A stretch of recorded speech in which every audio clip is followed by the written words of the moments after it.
الحمد للہ نحمده ونستعینه ونستغفره ونؤمن به ونتوکل علیہ ونعوذ باللہ من شرور انفسنا ومن سیئات اعمالنا من يهده اللہ فلا مضل له ومن يضلله فلا هادی له ونشهد ان لا الہ الا اللہ وحدہ لا شریک له ونشهد ان سیدنا محمدا عبدہ ورسولہ ارسلہ بالہدی ودین الحق لیظہرہ علی الدین کلہ وکفی باللہ شہیدا فصلی اللہ علیہ وسلم تسلیما کثیرا کثیرا اما بعد فاعوذ باللہ من الشیطان الرجیم بسم اللہ الرحمن الرحیم طاسیم میم تلک آیات الکتاب المبین نتلو علیک من نبأ موسیٰ وفرعون بالحق لقوم یؤمنون ان فرعون علا فی الارض وجعل اہلہا شیعا یستضعف طائفة منہم یذبح ابناءہم ویستحیی نساءہم انہ کان من المفسدین ونرید ان نمن علی الذین استضعفوا فی الارض ونجعلہم ائمة ونجعلہم الوارثین وَنُرِيَ فِرْعَوْنَ وَحَامَانَ وَجُنُودَهُمَا مِنْهُمْ مَا كَانُوا يَحْذَرُونَ۔ حضرات 25 دسمبر کو عیسائی حضرت عیسیٰ علیہ السلام کا یوم پیدائش مناتے ہیں۔ اس مناسبت سے یہاں گفتگو ہوئی اور تقریباً 3 جمعے کی نشستوں میں ہم نے حضرت عیسیٰ علیہ السلام کا تذکرہ مکمل کیا۔ میں نے عرض کیا تھا کہ حضرت عیسیٰ علیہ السلام عیسائیوں کے نہیں ہمارے ہیں، ہم انہیں عیسائیوں سے زیادہ اون کرتے ہیں، اور میں نے یہ بھی کہا تھا کہ اسی طرح موسیٰ علیہ السلام بھی یہودیوں کے نہیں ہمارے ہیں، ہم انہیں زیادہ اون کرتے ہیں۔ اسی سے ذہن منتقل ہوا کہ حضرت عیسیٰ علیہ السلام کا تذکرہ تو میں بالعموم کرسمس اور ایسٹر کے موقع پر کیا ہی کرتا ہوں کہ ہمیں حضرت موسیٰ علیہ السلام کا بھی تفصیل کے ساتھ تعارف حاصل کرنا چاہیے۔ وہ بھی اللہ تعالیٰ کے انتہائی جلیل القدر پیغمبر ہیں، ان کی بڑی عظمت اللہ تعالیٰ کے ہاں ان کی بڑی عظمت ہے، ان کا بڑا مقام ہے۔ قرآن مجید کا لگ بھگ 10واں حصہ حضرت موسیٰ علیہ السلام کے تذکرے پر اور ان کی قوم بنی اسرائیل کے تذکرے پر مشتمل ہے۔ قرآن مجید کی 2 صورتیں بجا طور پر حضرت موسیٰ علیہ السلام کی سوانح حیات قرار دی جا سکتی ہیں۔ ایک سورۃ طٰہٰ 16ویں پارے میں، اور دوسری سورۃ قصص 20ویں پارے میں۔ ان دونوں میں اسلوب کا ایک فرق ہے۔ سورۃ طٰہٰ کے اندر درمیان میں سے کہانی شروع کر دی گئی ہے کہ یاد کرو جب موسیٰ نے آگ دیکھی کہ اپنی اہلیہ کے ساتھ وہ سفر کر رہے تھے مصر کی طرف واپس، اندھیری اور انتہائی یخ ٹھنڈی رات تھی اور وہ راستہ بھول گئے، تو حضرت موسیٰ علیہ السلام نے اپنی اہلیہ سے کہا کہ تم یہاں ٹھہرو، میں اوپر پہاڑ پر جا کر تمہارے لیے کوئی انگارہ بھی لے کے آتا ہوں اور ڈائریکشن بھی لے کے آتا ہوں اپنی منزل کی۔ درمیان میں سے کہانی شروع ہو گئی، اور جب موسیٰ علیہ السلام وہاں پہنچے تو اللہ تعالیٰ کی طرف سے یونیک اعزاز حضرت موسیٰ علیہ السلام کو بخشا گیا کہ اللہ تعالیٰ نے ان سے براہ راست کلام کیا۔ کلیم جس سے کلام کیا جائے، کلیم اللہ، وہ خوش نصیب شخص جن سے اللہ تعالیٰ نے براہ راست کلام فرمایا، وہ حضرت موسیٰ علیہ السلام۔ اللہ تعالیٰ نے براہ راست ان سے خطاب فرمایا، ان سے کہا جوتے اتار دو، تم پاک وادی میں ہو، یہ تمہارے دائیں ہاتھ میں کیا ہے، اور پھر کہا کہ اس کو پھینکو، انہوں نے پھینکا، وہ اژدہا بن گیا۔ پھر کہا کہ اپنا دایاں ہاتھ گریبان میں سے بغل میں لے کے جاؤ، اور پھر کہا کہ نکالو، انہوں نے نکالا تو بالکل سفید تھا۔ تو موسیٰ علیہ السلام سے کہا گیا کہ جاؤ یہ میری 2 نشانیاں لے کر فرعون کے پاس وہ سرکشی پر اتر آیا ہے، تو حضرت موسیٰ علیہ السلام نے کہا کہ میں تو پہلے سے ان کا مجرم ہوں، آل فرعون کا، میں نے ایک بندہ ان کا قتل کیا ہوا ہے، وہ تو جاتے ہی مجھے قتل کر دیں کہ مشن تو راستے میں رہ جائے گا، تو اللہ مجھے سپورٹ دے دے میرے بھائی ہارون کے ذریعے۔ تو اللہ تعالیٰ نے فرمایا جا، تمہارا سوال مانا جاتا ہے، جو کچھ تم نے مانگا ہے وہ تمہیں دیا جاتا ہے۔ اور وہاں فرمایا بلقد مننا علیک مرۃ اخری، ہم نے اس سے پہلے بھی تم پر ایک احسان کیا تھا۔ اور پھر وہ کہانی شروع کر دی کہ جب ہم نے تمہاری والدہ کے دل میں ڈالا، اس کو وحی کی کہ اس بچے کو ایک صندوق میں بند کر کے دریا میں بہا دو، اور پھر یوں سمجھے کہ حضرت یوسف موسیٰ علیہ السلام کی پیدائش سے کہانی شروع ہو گئی۔ سورۃ قصص میں اس کے برعکس انداز ہے، اس کا آغاز میں نے ابتدائی آیات آپ کو سنائی ہیں، طاسیم میم، تلک آیات الکتاب المبین، یہ واضح روشن کتاب کی آیات ہیں، نشانیاں ہیں۔ نتلو علیک من نبأ موسیٰ و فرعون بالحق، ہم آپ کے سامنے تلاوت کرتے ہیں موسیٰ اور فرعون کا واقعہ، موسیٰ اور فرعون کی کہانی، سچ سچ، ٹھیک ٹھیک، تحقیق کے ساتھ، لقوم یؤمنون، ماننے والوں کے لیے۔ اس لیے کہ قریش نے جو سوال پوچھے رسول اللہ صلی اللہ علیہ وسلم سے، ان میں سے ایک سوال یہ بھی تھا، مختلف مواقع میں مختلف سوال ہوئے، کہ قرآن مجید میں بار بار موسیٰ علیہ السلام کا تذکرہ آ رہا ہے، تو یہ مصر کیسے پہنچے تھے؟ اس کا جواب تو سورہ یوسف میں دے دیا، لیکن بحیثیت مجموعی حضرت موسیٰ علیہ السلام مصر میں پیدا ہوئے، بنی اسرائیلی تھے، اللہ تعالیٰ نے ان کی پرورش اس کے دشمن بادشاہ کے محل میں کروائی، یہ سارا تذکرہ قرآن مجید میں ایک سے زائد مرتبہ جو ہے آپ کو ملے گا۔ تو فرمایا ہم آپ کو موسیٰ اور فرعون کی کہانی ٹھیک ٹھیک بتاتے ہیں ماننے والوں کے لیے۔ یعنی قریش نے ماننا تو ہے نہیں، لیکن بہرحال اگر کوئی ماننا چاہے، واقعی لرن کرنا چاہے حضرت موسیٰ علیہ السلام کی کہانی ہے تو پھر لیجیے۔ ان فرعون علا فی الارض، یقیناً فرعون ملک میں چڑھائی کر رہا تھا، چڑھ رہا تھا، یعنی ظلم ڈھا رہا تھا۔ وجعل اہلہا شیعا، اور اس نے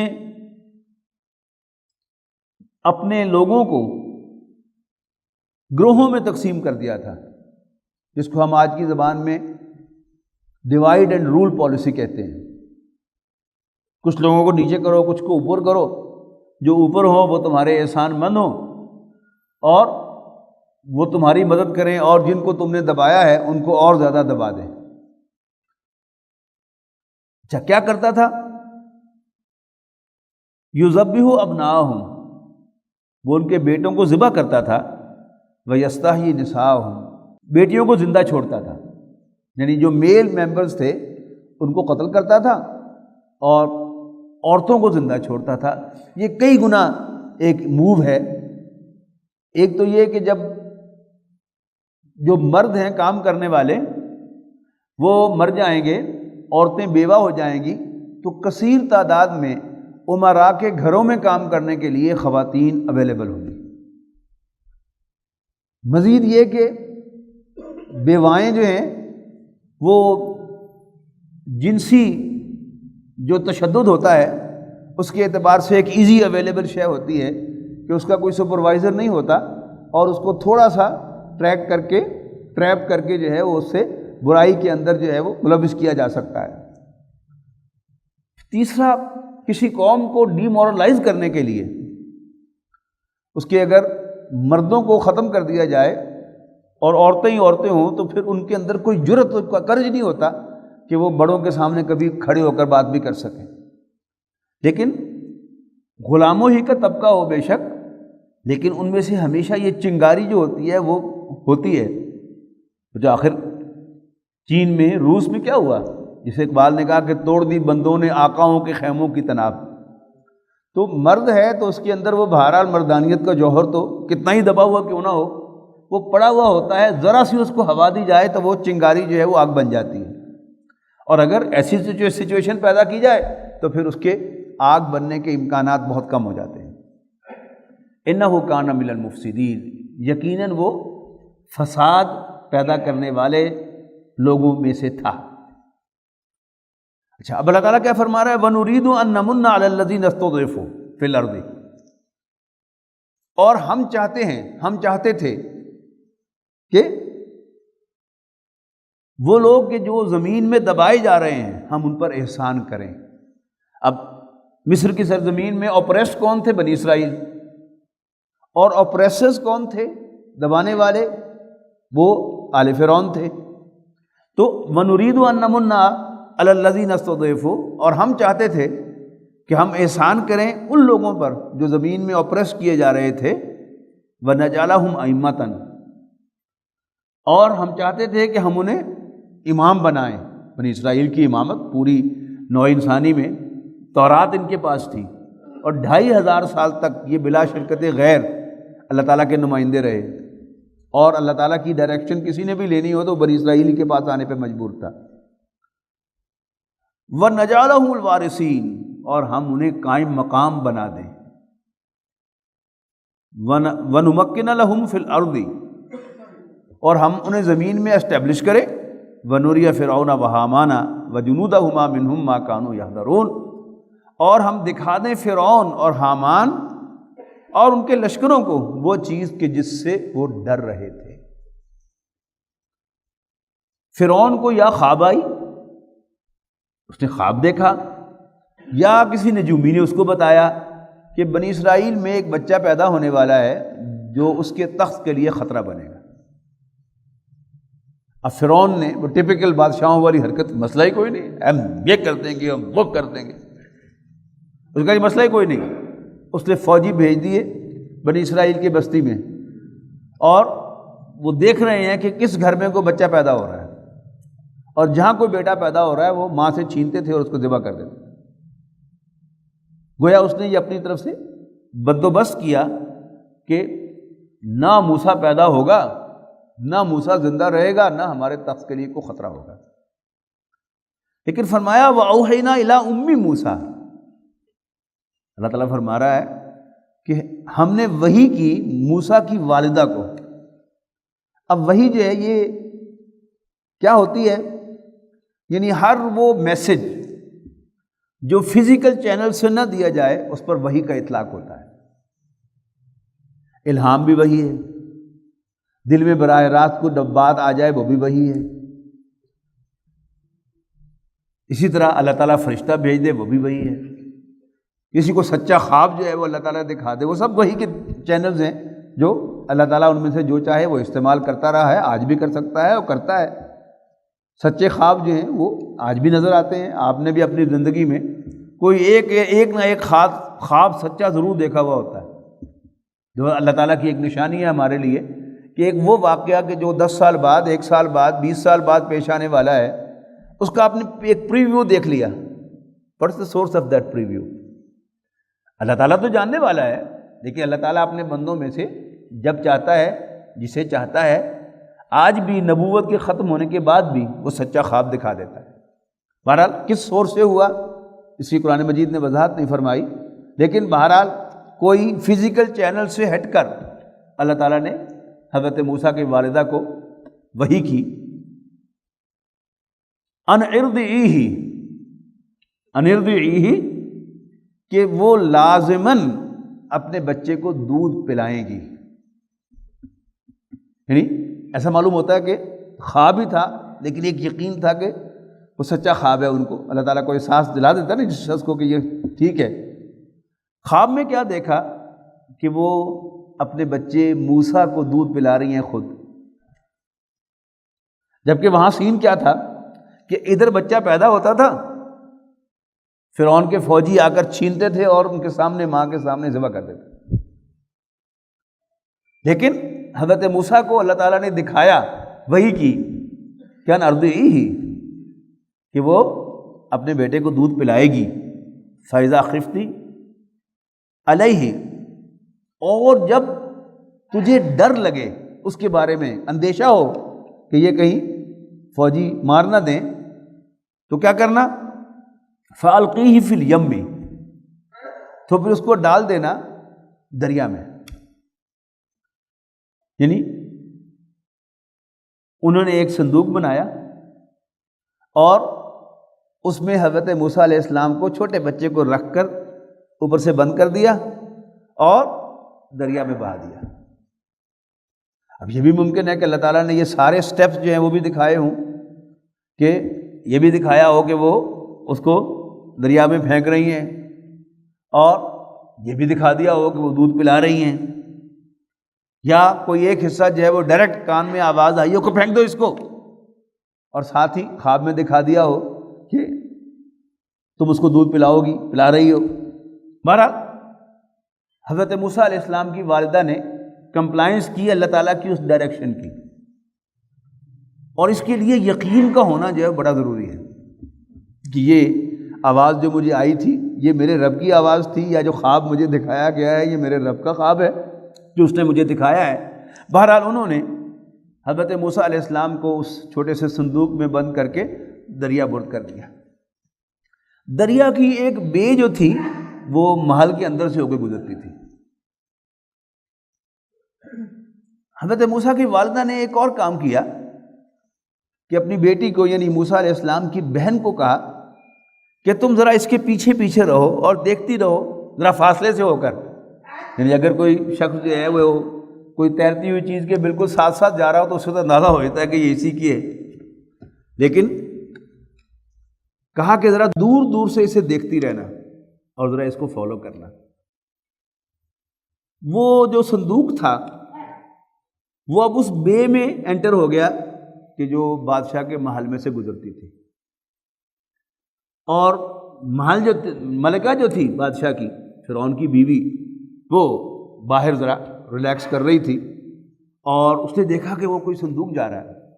اس نے اپنے غلاموں کو ملازموں سے کہا کہ وہ دیکھو کیا چیز جا رہی ہے، پکڑ کے لاؤ. تو فوراً کسی نے غوطہ لگایا اور اس نے صندوق لا کے پیش کر دیا. تو ملکہ نے کہا کھولو. کھولا تو بچہ. تو قرآن مجید میں یہ ذکر ہے کہ حضرت موسیٰ علیہ السلام پر اللہ تعالیٰ نے اپنی محبت کا عکس ڈال دیا. اب اللہ تعالیٰ کی محبت کا عکس ہو اور بچہ کسی کو پیارا نہ لگے، ایسا تو ہو ہی نہیں سکتا.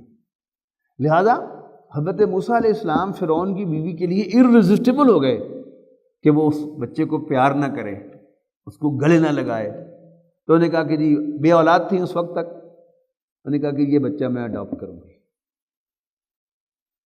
فرعون نے کہا کہ یہ کوئی اسرائیلی بچہ نہ ہو. ایک روایت ہے کہ انہوں نے فرعون کو غیرت دلائی کہ اتنا بڑا بادشاہ بنا پھرتا بچے سے ڈرتے ہو. بہرحال اللہ تعالیٰ نے اس محل میں حضرت موسیٰ علیہ السلام کی پرورش کرانی تھی، اور کروانی بھی والدہ ہی سے تھی. ایک اور کام اللہ تعالیٰ نے کر دیا کہ حضرت اب ایک بڑی ایمرجنسی کیفیت ہے، ذہن میں لائیے گا کہ ملکہ نے ایک بچہ اڈاپٹ کر لیا ہے. اب بچے کی جو ابتدائی ٹیک کیئر ہے اس پہ اہم ترین بات کیا ہے؟ کوئی فاسٹر مدر، کوئی دائی جو اسے دودھ پلائے. پورے ملک کی جو شہر کی دائیاں تھیں ان سب کو حاضر کیا گیا، لیکن حضرت موسیٰ علیہ السلام کو چونکہ اللہ تعالیٰ نے بیان کیا ہوا تھا، بھوک کتنی لگی ہوئی ہوگی، لیکن حضرت موسیٰ علیہ السلام نے کسی دایا کو منہ نہیں لگایا. اب ایک ایمرجنسی کی کیفیت ہے، حضرت موسیٰ علیہ السلام کی بہن جو ہے وہ محل میں گھس گئی ہے، اللہ تعالیٰ نے گھسائی ہے. وہ گھس گئی ہے، وہ کہتی ہے کہ جی ملکہ بی بی میں اگر اجازت دیں تو میں ایک ایسا گھرانہ آپ کو نہ بتا دوں، بڑا صاف ستھرا، اور اس کی خاتون جو ہے وہ بڑی اچھی ٹیک کیئر کرے گی آپ کے بچے کی. انہوں نے کہا جا لے کے آؤ. اپنی والدہ کو لے کے وہاں پہنچ گئیں، اور جو ہی والدہ نے گود لیا حضرت موسیٰ علیہ السلام کا رونا بھی بند ہو گیا، اور حضرت موسیٰ علیہ السلام نے ماں کا دودھ بھی پینا شروع کر دیا. اللہ تعالیٰ کی جو پلاننگ ہے اس کے سامنے کوئی چیز نہیں ٹھہر سکتی. جو جس چیز کے کرنے کا اللہ تعالیٰ فیصلہ کر دے تو ہمیں سمجھنا چاہیے کہ وہ ہو گئی، اور جس چیز پر اس نے نو کر دی ہے ہم الٹے بھی لٹک جائیں، سارے انسان جو ہیں وہ ایک طرف ہو جائیں، وہ نہیں ہو سکتا. حضرت عبداللہ بن عباس رضی اللہ تعالیٰ عنہ بڑے ایک منفرد مقام کے صحابی ہیں. یہ عمر کے اعتبار سے رسول اللہ صلی اللہ علیہ وسلم سے بہت چھوٹے ہیں. جب آپ کا وصال ہوا تو عمر 14 سال تھی، لیکن رشتے کے اعتبار سے فرسٹ کزن ہے رسول اللہ صلی اللہ علیہ وسلم کے، یعنی حضور کے چچا حضرت عباس کے بیٹے. اس کا مطلب ہے کہ حضور صلی اللہ علیہ وسلم کے بھی کزن اور حضرت علی کے بھی کزن۔ بڑی کثیر روایات ہیں ان سے احادیثی کتابوں کے اندر۔ اللہ تعالیٰ نے ان کے لیے خصوصی دعا فرمائی تھی کہ اللہم فقہہ فی الدین وعلمہ تاویل، کہ اللہ اس بچے کو دین کی سمجھ عطا فرما اور اس کو انٹرپریٹیشن کا فن عطا فرما۔ تو تفسیری روایات میں سب سے زیادہ اوتھینٹک جو اقوال ہیں وہ حضرت عبداللہ ابن عباس رضی اللہ تعالی عنہما ہی کے ہیں۔ عنہما اس لیے کہا جاتا ہے کہ عبداللہ بھی صحابی ہیں اور حضرت عباس بھی صحابی ہیں، لہذا ان دونوں سے اللہ تعالیٰ راضی ہو، اس لیے رضی اللہ تعالیٰ عنہما کہا جاتا ہے۔ یہ فرماتے ہیں کہ ایک مرتبہ نبی اکرم صلی اللہ علیہ وسلم کے ساتھ میں ایک سواری پر سفر کر رہا تھا، آگے آپ تھے اور پیچھے میں تھا، تو آپ نے یوں میری طرف پیچھے مڑ کر کہا کہ یا غلام، بچے، انی اعلمک بکلمات، میں تمہیں کچھ باتیں تلقین کرتا ہوں، کچھ باتیں پڑھاتا ہوں۔ لفظی ترجمہ کریں تو میں کچھ باتیں پڑھاتا ہوں۔ احفظ اللہ یحفظک، تو اللہ کی حفاظت کا، اللہ تیری حفاظت کرے گا، یعنی تو اللہ تعالیٰ کو یاد رکھ، اللہ تعالیٰ تجھے یاد رکھے گا۔ یعنی بندے کا یاد رکھنا کیا ہے؟ عاجزی کے ساتھ اس کی عظمتوں کا بیان، اس کی سرینٹی کا بیان کہ وہ بے عیب ہے، نقص سے پاک ہے، کہ کوئی خامی کوئی کمزوری نہیں ہے، اور تمام خوبیوں کا مالک ہے، اس کا علم بھی ہر چیز پر محیط ہے، اس کی قدرت بھی ہر چیز پر محیط ہے، اس کی حکمت بھی سب سے اونچی ہے۔ یہ کیا ہے؟ یہ اللہ کو یاد رکھنا ہے، اور اللہ تعالیٰ تمہیں یاد رکھے گا۔ یعنی اللہ تعالیٰ یاد رکھے گا، کیا مطلب؟ اللہ تعالیٰ تمہاری نیڈس، اللہ تعالیٰ تمہاری حفاظت کا خیال رکھے گا۔ اور احفظ اللہ تجدہ امامک، دوسرا جملہ آپ نے فرمایا کہ اللہ کو یاد رکھ تو اللہ تعالیٰ کو اپنے سامنے پائے گا۔ پھر فرمایا اذا سألت فاسأل اللہ، جب بھی کچھ مانگنا ہو اللہ سے مانگنا۔ اور یہ بڑی اہم بات ہے، اپنے جیسے انسان سے مانگنا یہ انسانیت کی بھی توہین ہے اور اپنے مالک کی بھی توہین ہے۔ لہذا اذا سألت فاسأل اللہ واذا استعنت فاستعن باللہ، جب بھی کچھ مانگنا ہو اللہ سے مانگنا، اور جب بھی مدد درکار ہو تو اللہ تعالیٰ ہی سے مدد مانگنا۔ اللہ تعالیٰ ہمیں اس کی توفیق دے۔ زندگی کا مزہ اسی وقت شروع ہوتا ہے کہ جب انسان یہاں تک پہنچ جائے کہ اللہ تعالیٰ کے سوا کوئی نہیں ہے جو میری حاجت پوری کر سکتا ہے، لہذا میں اسی سے مانگوں، اسی سے مدد طلب کروں۔ پھر فرمایا کہ یاد رکھنا، اگر سب لوگ جمع ہو جائیں تمہیں کوئی فائدہ پہنچانے کے لیے تو تمہیں کوئی فائدہ نہیں پہنچا سکے گا مگر وہی جو اللہ نے تمہارے لیے لکھا ہے، اور اگر سب لوگ جمع ہو جائیں تمہیں کوئی نقصان پہنچانے کے لیے تو کوئی نقصان نہیں پہنچا سکیں گے مگر وہی جو اللہ تعالیٰ نے تمہارے خلاف لکھ دیا۔ اور آخری بات فرمائی رفعت الاقلام، قلم اٹھائے جا چکے، وجفت الصحف، صحیفے بند ہو چکے۔ یہ مراد کیا ہے؟ اللہ تعالیٰ کے فیصلے ازل سے ہو چکے ہیں، ہونا وہی ہے، لہذا خام خواہ کریزی ہو کر اپنا وقت ضائع نہ کرو۔ تمہارا کام کیا ہے؟ ڈو ایز ڈائریکٹڈ، جو ہم تمہیں حکم دے رہے ہیں وہ کرتے چلے جاؤ، باقی کام ہم پر چھوڑ دو۔ نبی اکرم صلی اللہ علیہ وسلم کو جو اسائنمنٹ دی گئی تھی وہ کیا تھی؟ یعنی بالکل ابتدائی مکی صورت، ربک فکبر، اپنے رب کو بڑا کرو۔ مراد کیا تھا؟ اللہ تعالیٰ کی کبریائی کو قائم کرو، اللہ تعالیٰ کے جھنڈے کو سربلند کرو۔ لیکن جو کام آپ سے کہا گیا کرنے کا وہ کیا تھا؟ فذکر بالقرآن من یخاف وعید، ہر اس شخص کو جو میری ڈانٹ سے ڈرتا ہو اسے قرآن کے ذریعے سے، قرآن مجید کے ذریعے سے نصیحت کرتے رہو۔ اب یہ بظاہر دونوں چیزیں جو ہیں متضاد سی لگتی ہیں کہ قرآن مجید پڑھ کے سناتے رہو، نصیحت کرتے رہو، واعظ کرتے رہو، لیکن کرنا کیا ہے؟ اللہ کے دین کو غالب کرنا ہے، اللہ کے جھنڈے کو سربلند کرنا ہے۔ بظاہر میں کوئی جوڑ نہیں ہے۔ اب رسول اللہ صلی اللہ علیہ وسلم ذہین ترین انسان تھے بلا شبہ، اور آپ بجا طور پر سمجھتے تھے کہ یہ ایک ٹرائبل سوسائٹی ہے، قبائلی معاشرہ ہے، اس میں اگر قبائل اپنے سرداروں کی قیادت میں میرا ساتھ نہیں دیں گے تو میں کچھ بھی اچیو نہیں کر سکتا۔ He was very right. لیکن قرآن مجید پڑھنے والے جو ہیں وہ گواہ ہیں، جن میں آپ میں سے جو حضرات بھی قرآن مجید کے مطالعے کا اللہ تعالیٰ نے شغف عطا کر دیا ہے کہ اب وہ پڑھتے رہتے ہیں قرآن مجید، تو قرآن مجید میں بار بار آپ کو ایک بات ملے گی کہ رسول اللہ صلی اللہ علیہ وسلم کو منع کیا جاتا ہے اس چیز سے کہ سرداروں کو لفٹ نہ کرو. یعنی آج کی زبان میں دوز ہو میٹر، ایسے بعض تحریکیں جو ہیں مثلا حزب التحریر جو ہے ان کا موقف یہ ہے کہ دوز ہو میٹر جو ہیں وہ فوجی ہیں، لہذا فوج سے نصرت طلب کی جائے، یہ ان کا ایک موقف ہے جس پر وہ عمل پیرا ہیں. لیکن قرآن مجید آپ پڑھیں تو اس وقت دوز ہو میٹر وہ سردار تھے قبائل کے، نبی اکرم صلی اللہ علیہ وسلم کو ان کو لفٹ کرانے کی اجازت دی گئی مختلف اسالیب سے. کہیں فرمایا گیا کہ قناعت کرو اپنے انہی ساتھیوں پر جو ہم نے تمہاری جھولی میں ڈالے ہیں. ان میں اکثریت کن کی ہے؟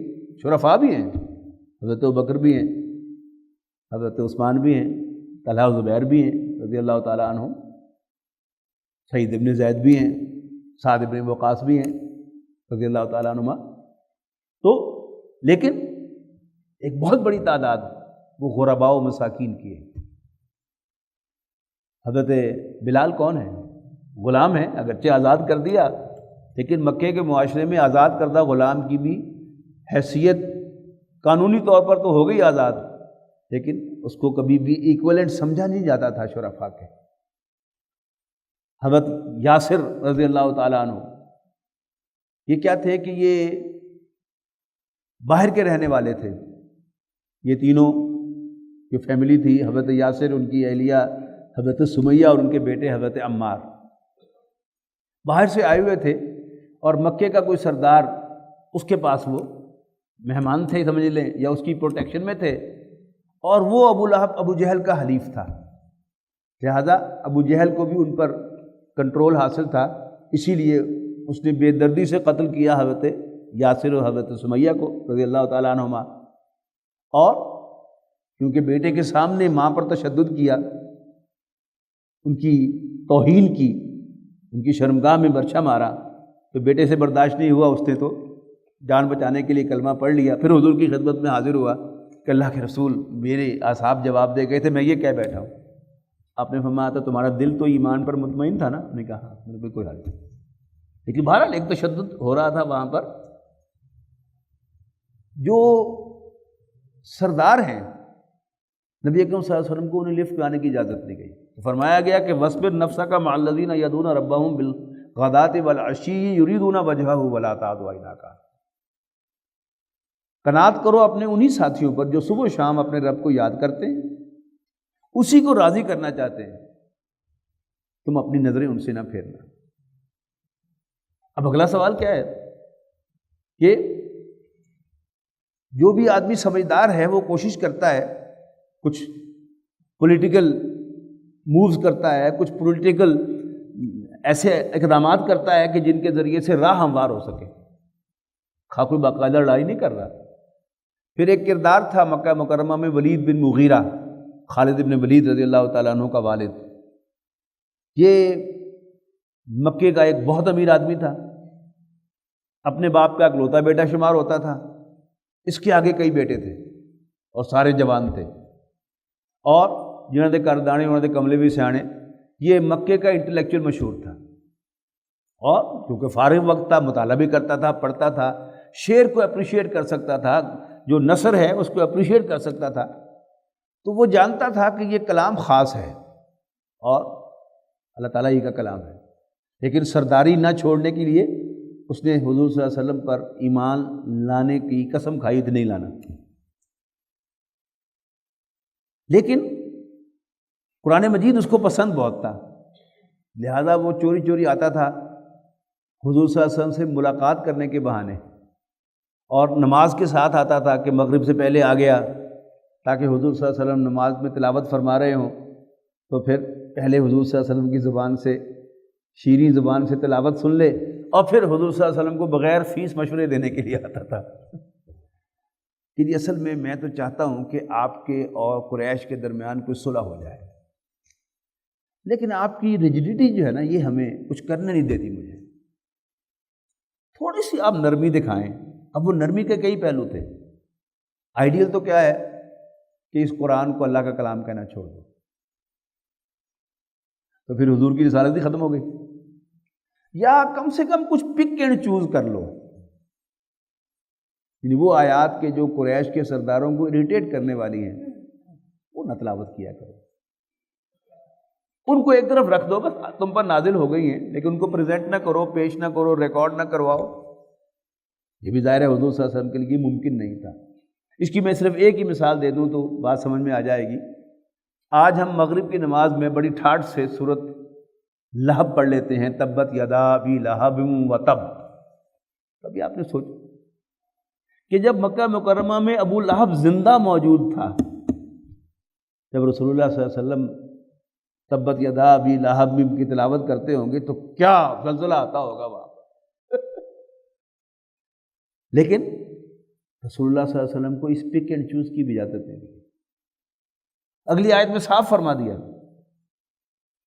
وَقُلِ الْحَقُّ مِن رَبِّكُمْ، کہو، صاف کہو، حق تو وہی ہے جو میرے رب کی طرف سے آیا ہے. فَمَن شَاءَ فَلْيُؤْمِن وَمَن شَاءَ فَلْيَكْفُرْ، جس کا جی چاہے مان لے، جس کا جی چاہے انکار کرے. اب واپس لے کے جائیے آپ نے آپ کو اس سچویشن میں کہ رسول اللہ صلی اللہ علیہ وسلم کو ایک بڑا مشن دیا گیا ہے اللہ کے دین کے غلبے کا، مکہ مکرمہ پر اسلام کا جھنڈا لہرانے کا. لیکن کام کیا دیا گیا؟ اس کے لیے تم قرآن شریف پڑھ کے سناتے رہو، قرآن شریف پڑھ کے سناتے رہو، قرآن شریف پڑھ کے سناتے رہو. سوال یہ ہے کہ پھر کام کیسے ہوگا؟ وہ کام ہم کریں گے. اللہ تعالیٰ حضور صلی اللہ علیہ وسلم سے کہتا ہے کہ ہمارا کام ہم پہ چھوڑو، تم اپنا کام کرو جو ہم نے تمہیں دیا ہے.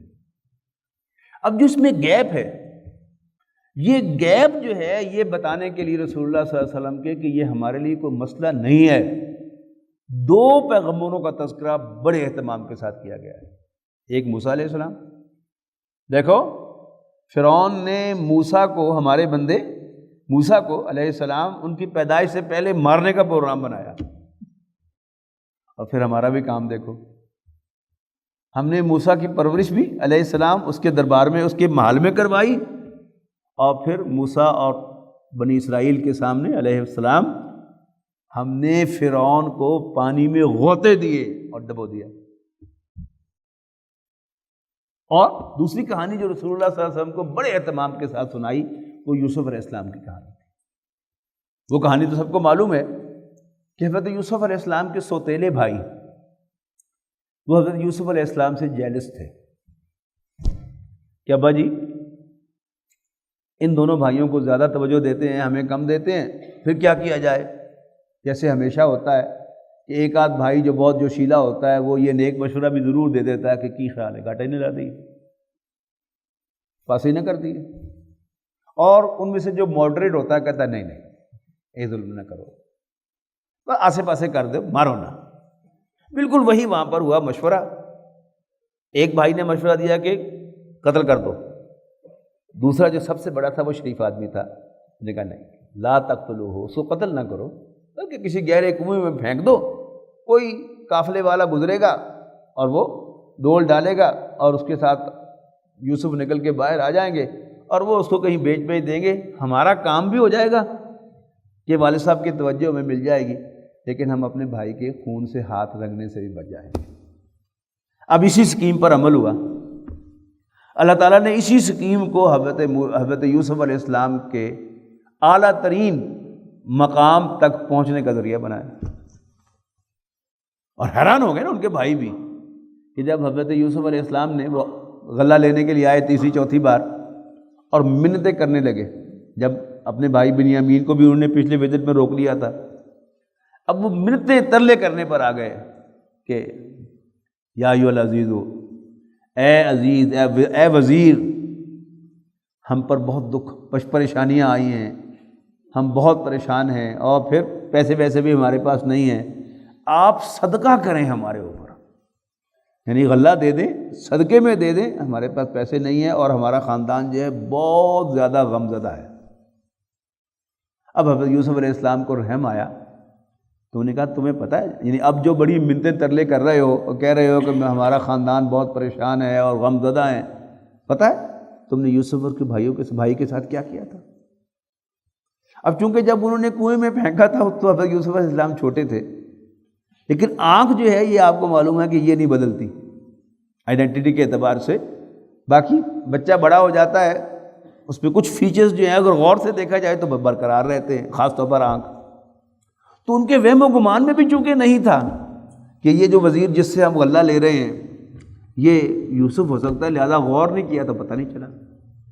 جب حضرت یوسف علیہ السلام نے یہ سوال ان سے پوچھا کہ تمہیں پتہ کہ تم نے یوسف اور اس کے بھائی کے ساتھ کیا کیا کیا ہوا ہے، ایک دم دیکھا اِنَّکَ لَأَنْتَ یوسف، اور تم کہ یوسف تو نہیں؟ انہوں نے کہا یا نام انا یوسف وہذا اخی، ہاں میں یوسف ہی ہوں اور یہ میرا بھائی ہے.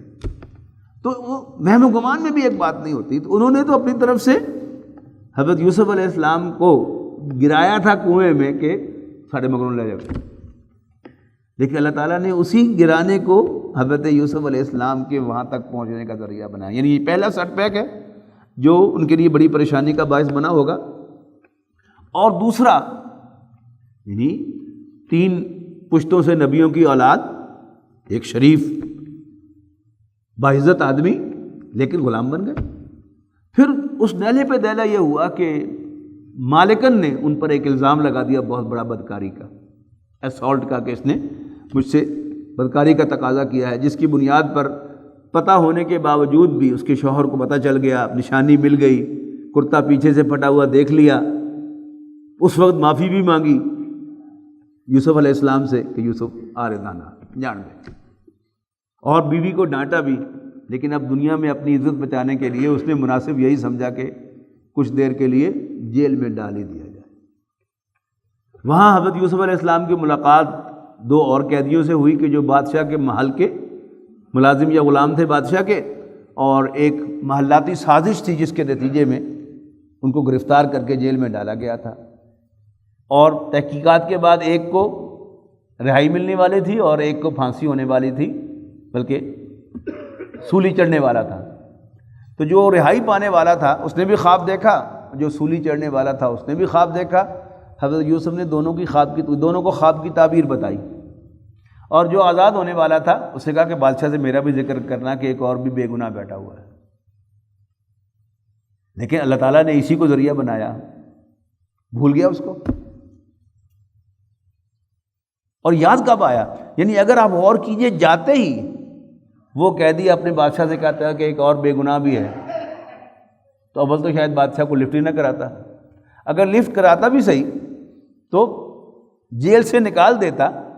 2 امکانات تھے، ایک یہ کہ آزاد کر دیتا تو بھی وزیر تو نہ بنتے. دوسرا کیا ہے، میرا ذہن جو جاتا ہے کہ آزاد ہوتے اور پھر بیک ٹو پویلین، جہاں سے جیل میں گئے تھے وہ کیا تھا، پھر اسی عورت جو ہے جو ان پر فریختہ ہوئی تھی پھر اس کے گھر میں چلے جاتے، اور زیادہ پریشانی کا باعث بنتا. اللہ تعالیٰ نے بندوبست کیا کہ اس کو بھول گیا. یاد کب دلایا اللہ تعالیٰ نے اس کو؟ جب یوسف علیہ السلام بادشاہ کی ضرورت بنے، اس کو خواب آیا، اس نے درباریوں سے شیئر کیا. درباریوں نے کہا پوٹی سے خوابہ نے کوئی تعبیر نہیں کی، بادشاہ سلامت چھوٹے پڑے. اب وہ جو شراب پلا رہا تھا وہاں پر، اس نے کہا کہ بادشاہ سلامت مجھے ایک دو جیل کا چکر لگوا دے، آپ کو تعبیر میں لا کے دوں گا. اور وہ تعبیر لے کے آ گیا. اب یہ سارا جو تفصیلات میں نہیں جا رہا، تو مطلب میرے کہنے کا کیا ہے کہ اللہ تعالیٰ نے جو کام کرنا ہوتا ہے وہ کرتا ہے. حضرت یوسف علیہ السلام کا تفصیل کے ساتھ بیان سورۃ یوسف میں، پوری ایک سورت ان کے لیے مختص ہے، اور مزیدار کہانی کی طرح قرآن مجید نے اس کو بیان کیا ہے. اور حضرت موسیٰ علیہ السلام کا تذکرہ تو پورے قرآن مجید میں پھیلا ہوا ہے. ان دونوں کا حاصل جو میں اپنے ناقص علم کی حد تک سمجھا ہوں وہ یہی ہے کہ نبی اکرم صلی اللہ علیہ وسلم کو یہ بات باور کرانی تھی کہ ہمارا کام ہم پہ چھوڑو، ہم کیسے تمہیں غالب کریں گے یہ تو ہمارا کام ہے، ہم جو تمہیں کہہ رہے ہیں وہ کرتے چلے جاؤ.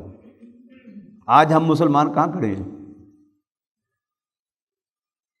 یعنی دور دور تک دیکھیں تو ہمارے دوبارہ اٹھنے کا کوئی چانس نظر نہیں آتا. خاص طور پر 9/11 کے بعد یعنی مسلمان جس طرح دبائے گئے ہیں وہ اس سے پہلے نہیں تھے.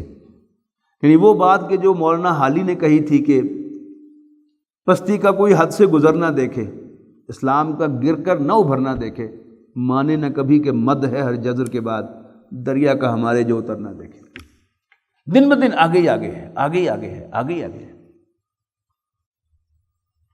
نظر نہیں آتا کہ ہوگا، لیکن نبی اکرم صلی اللہ علیہ وسلم کی پیشین گوئیاں ہیں جن میں غزوہ ہند کا تذکرہ ہے، جس میں اسلام کے دوبارہ ابھرنے کا تذکرہ ہے۔ کچھ تو پوری ہو بھی رہی ہیں۔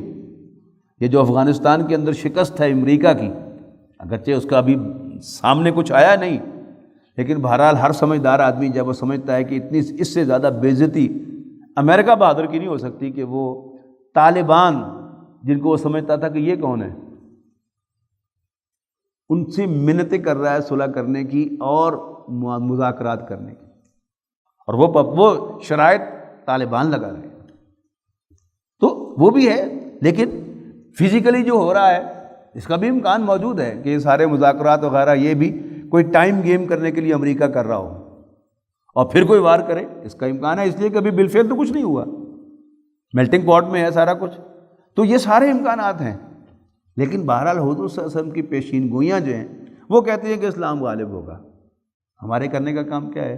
اللہ تعالیٰ نے جو ہماری ذمہ داریاں لگائی ہیں ہم اپنی وہ ذمہ داریاں پورے کرتے رہیں، اور سب سے بڑی ذمہ داری وہی ہے کہ فذکر ان نفعت الذکریٰ،